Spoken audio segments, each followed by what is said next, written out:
مولاي صل وسلم دائما دائما دائما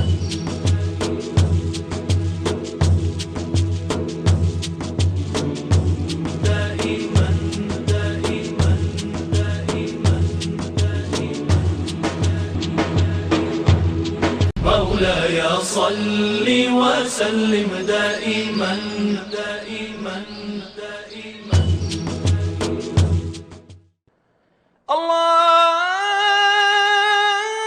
الله أكبر الله أكبر أشهد أن لا إله إلا الله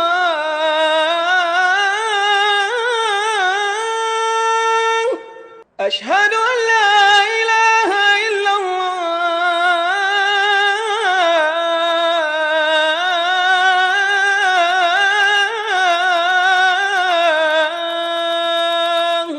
أشهد أن محمدا رسول الله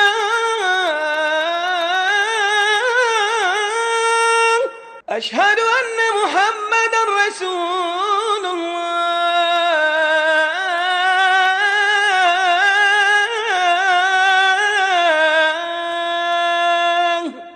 حي على الصلاة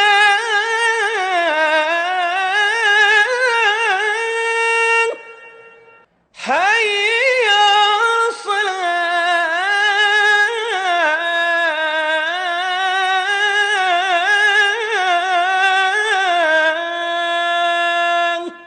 حي على الفلاح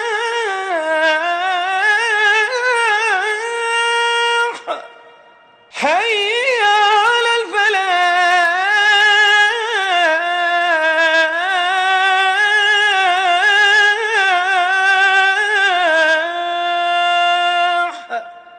الله أكبر الله أكبر لا إله إلا الله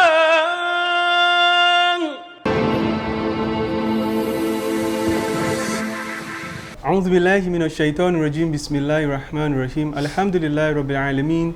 We thank Allah subhanahu wa ta'ala for making another episode of this program, your favorite program in the glorious month of Ramadan, The Guidance, possible again for us today. For I remain your humble host, Abdul Hamid Kusoko, and today we have series of lectures. We have so many other things to do on the program today. And without further ado, we'll proceed to the programs. On today's program, we shall be having Ustaz, one of our honorable Ustaz, Ustaz Abdugani Raji, to tell us the importance and the significance of the revelation of the glorious Quran in the month of Ramadan. He shall be expatiating, telling us more on the revelation of the Quran, how the Quran was revealed, why it was revealed in the glorious month of Ramadan, and other topics attached to it. Please stay tuned. We'll be back. The Prophet ﷺ went further to say, "Wala akul alif lam mim harf." I am not telling you that alif lam mim is a letter. Walakin alifun harf. But alif alone is considered a letter. Walam harf. Lam is also considered a letter. Wa mim harf. Mim alone is also considered a letter. So this is the Prophet ﷺ telling us how rewardable, how meritorious it is for us to read the Quran, be it in Ramadan or outside the month of Ramadan. And then another hadith from the Prophet ﷺ says, "Iqra'ul Qur'ana," form the habit of reading the Quran. Read the Quran. فَإِنَّهُ يَأْتِي شَفِيعًا لِأَصْحَابِهِ يَوْمَ الْقِيَامَةِ, because the Quran will come as an intercessor for its people on the day of judgment, on the day of recompense. That is, those who have formed the habit of reading the Quran. They read the Quran on a regular basis. They love reading the Quran and they read it with passion, with seriousness, with solemnity. The Quran will come to intercede on their behalf on the day of judgment. So the Prophet ﷺ said, read the Quran, because the Quran will come to intercede for its people on the day of judgment. Here, the Prophet is not even talking about reading the Quran in the month of Ramadan. even if you read it outside the month of Ramadan, not to talk of reading it in the month of Ramadan. We have several other, verses, several other hadiths of the Prophet ﷺ, showing us the importance of reading the Quran, and the Quran as well has, many verses. Many verses abound in the Quran, telling us the importance of reading the Quran. We have the verse in Surah Al-Fatir where Allah subhanahu wa ta'ala says, Inna allazina yatluna kitab Allah, those who read the book of Allah, those who read the Quran, wa aqamu salat, and establish salat, wa anfaqu mimma razaqnahum sirran wa alaniya, and spend out of what we have provided for them, both in private and in public. Yarjuna tijaratan lam tabur. These people are expecting a form of commerce that will bring high yields, high profit. They are expecting, they are hoping for an exchange that will bring profit. That is, they are into a form of business with Allah subhanahu wa ta'ala when you read the Quran, and that the business you are into is not the one that will bring you any form of loss. Rather, it will bring you very high profits. This is Allah subhanahu wa ta'ala telling us about the importance of reading the Quran. And then there are so many other verses in the Quran that also confirm this. Now, talking about reading the Quran in the month of Ramadan, we should not forget that the Quran was actually revealed in the month of Ramadan. So, which means there is no better time to read the Quran than the month of Ramadan. Ramadan is the best month to read the Quran, even though we should not stop it in the month of Ramadan. But if there is any month in which we should read the Quran, it should be in the month of Ramadan. First, we know that when we read the Quran outside the month of Ramadan, there is a reward for reading a letter alone. Now, given the fact that the month of Ramadan is a month in which acts of ibadah attract higher rewards than any other month, that tells you that if you read the Quran in the month of Ramadan, you get a higher reward for reading it outside the month of Ramadan. So we have to read it. And then as-sawm wal Quran yashfa'ani al-abd yawm al-qiyamah. Fasting and the Quran will intercede. Both of them will plead with Allah subhanahu wa ta'ala on behalf of a servant on the day of judgment. Yaqulu sawm.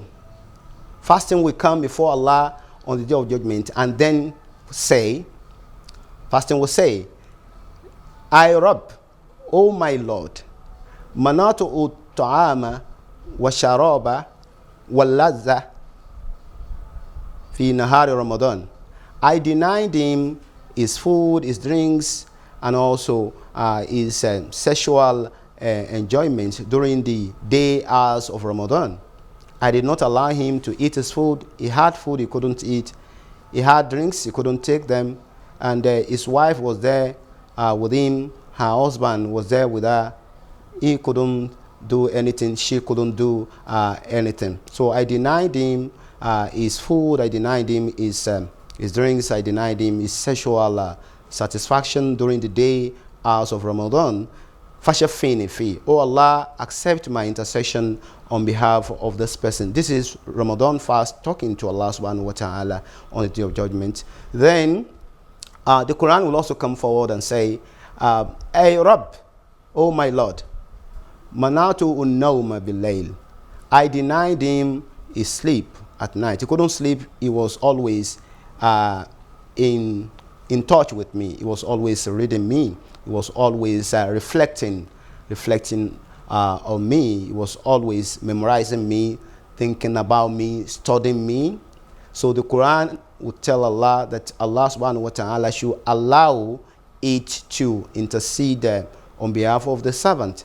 So the Quran will say, Fashafini fi. Oh Allah, accept my intercession on behalf of this person. And then the Prophet ﷺ ended the hadith by saying that Fayusha Fa'an.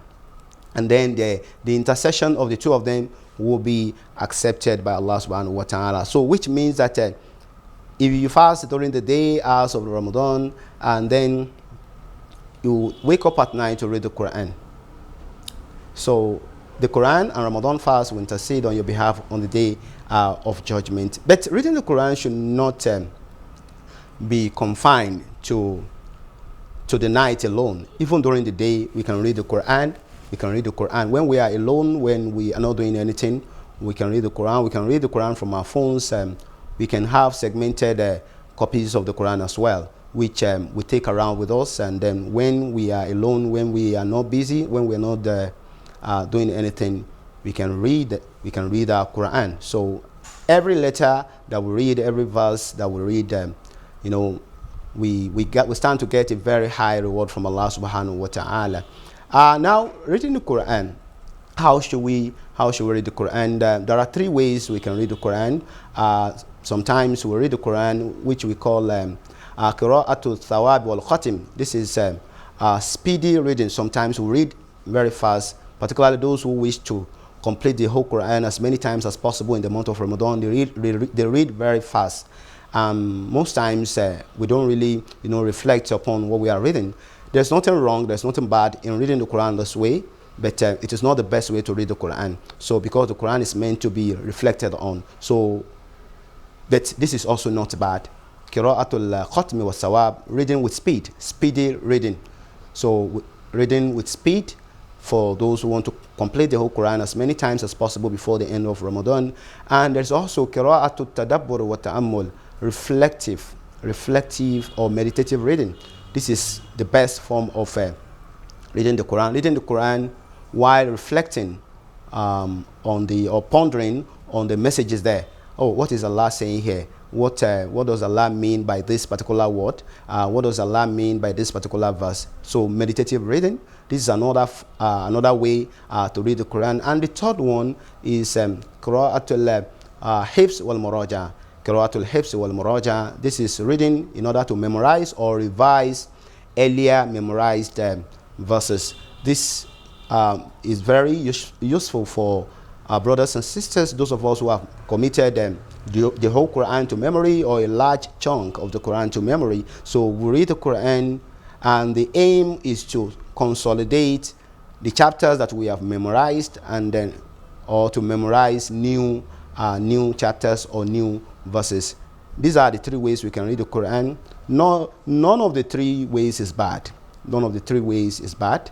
But the best way to read the Quran is to think about what we are reading, to reflect upon the message Allah is communicating to us, to reflect upon the message, and then to understand, to assimilate the message that Allah subhanahu wa ta'ala is communicating to us. This is very, very important. And then the last one, which is reading to memorize, we should also try to memorize as many verses of the Quran as possible during this holy month of Ramadan. May Allah subhanahu wa ta'ala make the message I have passed beneficial to me, the speaker, and to all of you, my dear viewers. Wassalamu alaikum wa rahmatullahi wa barakatuh. Based on extensive research and a comprehensive review of the learning system in Nigeria, PSIM designed and developed by Courtville Business Solutions PLC, providing an online real-time educational management system solution that allows parents and guardians to monitor general activities of their words from offices and homes. PSIMS, Tailored School Management Online Solution, Management of Students' Life Cycle. Create an integrated solution to manage academic, administrative and business processes. Improve productivity of teachers. Minimize repetitive activities and elimination of manual work. Allow dynamic generation of tasks with pop-up alerts and emails that provide better productivity and work plan. Improving achievement and learning outcomes for each student. Provide easy access to child's academic schedule. Quick feedback on child's performance and better interaction with teachers. PSIMS, Parent School Educational Administration and Monitoring System, designed to work for all levels of education, from crèche level to secondary level. Powered by Courtville Business Solutions PLC, 38 Commercial Avenue, Sabo, Yaba, Lagos. Website www.courtvillegroup.com. Telephone 014530878. Courtville Business Solutions PLC, enabling system.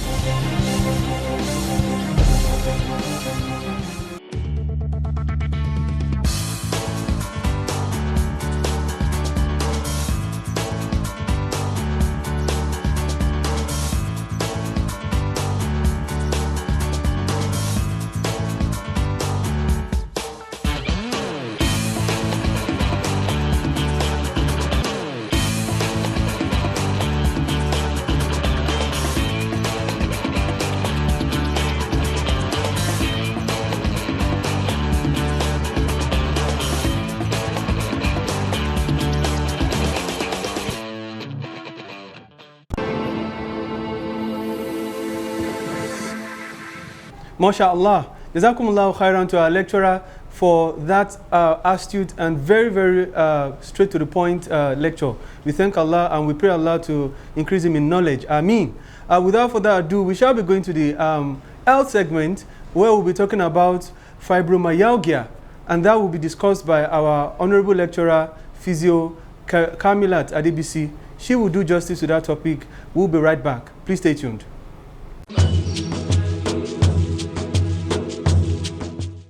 Assalamu alaikum wa rahmatullahi wa barakatuh.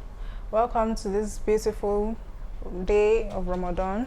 I hope we immerse lots and lots of ibadah, and may Allah grant all of our acts of ibadah. Welcome to the health segment, and I'm your physiotherapist. Today we'll be talking about fibromyalgia. Now, what is fibromyalgia? Fibromyalgia is a disorder that is characterized by widespread musculoskeletal pain, which is accompanied by fatigue, sleep, memory, and mood issues. Now, it is believed that researchers have found out that fibromyalgia amplifies pain in that painful sensation is being affected by the way the brain and the spine interpret it, both painful and non-painful signals. So the exact cause of fibromyalgia is unknown, but it has been thought to be related to abnormal levels of certain chemicals in the brain, which changes, the way the central nervous system, and the central nervous system simply comprises of the brain, the spinal cord, and the nerves, by which they process pain. The way they process pain and is being carried out through our body.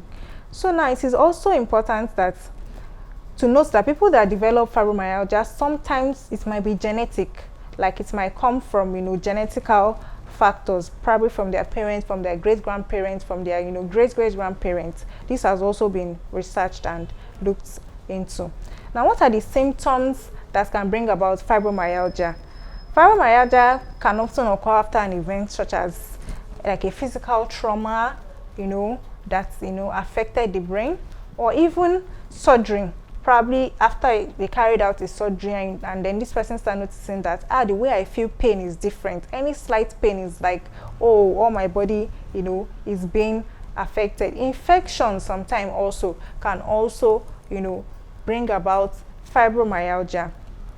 Also, triggering events can also bring about significant psychological changes, psychological stress.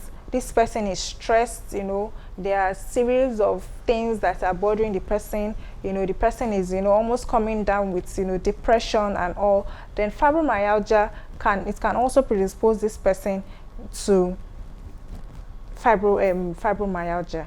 Now, what are the symptoms that someone with fibromyalgia would present with? Because it's actually not a common, disorder that you have around, but these are the symptoms that most likely would occur, such as widespread pain around the body. The person just feels pain so much around the body, like the person can't even explain, but the person just feels so much pain around the body.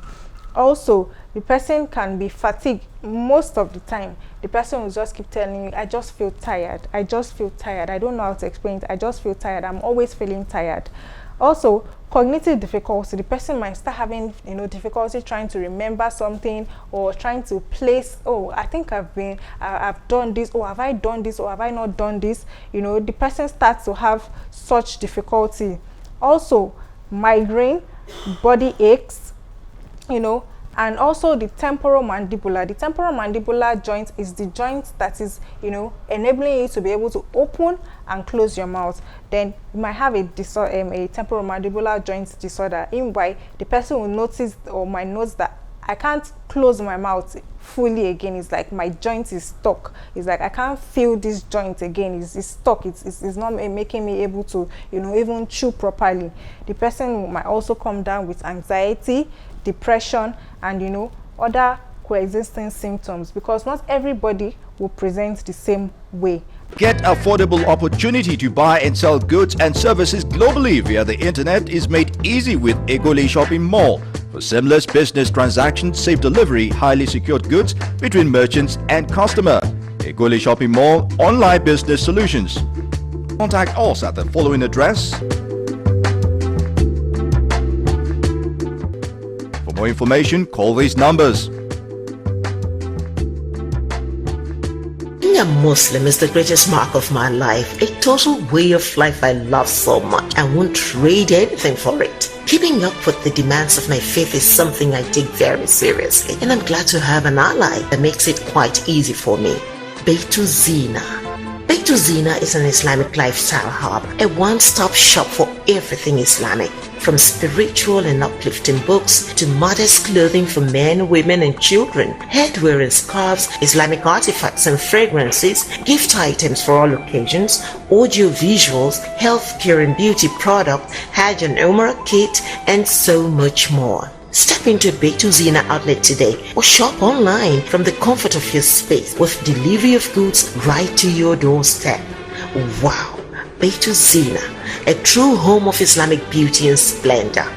Baytu Zina, your one-stop shop for all that is Islamic.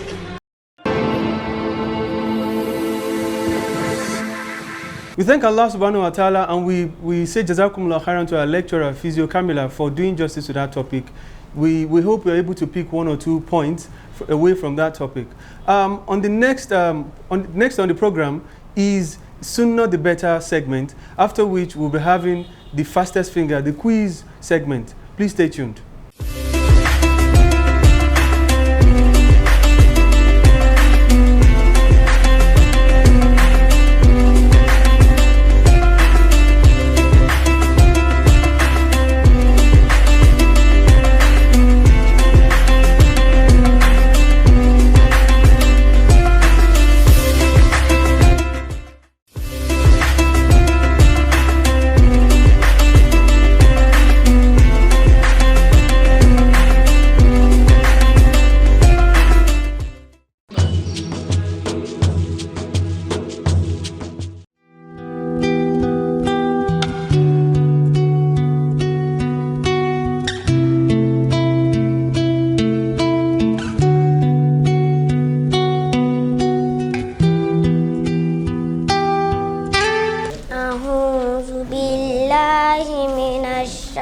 الشيطان الرجيم بسم الله الرحمن الرحيم تبارك الذي بيده الملك وهو على كل شيء قدير الذي خلق الموت والحياة ليبلوكم أيكم أحسن عملا وهو العزيز الغفور الذي خلق 7 سماوات طباقا ما ترى في خلق الرحمن من تفاوت فارجع البصر هل ترى من فطور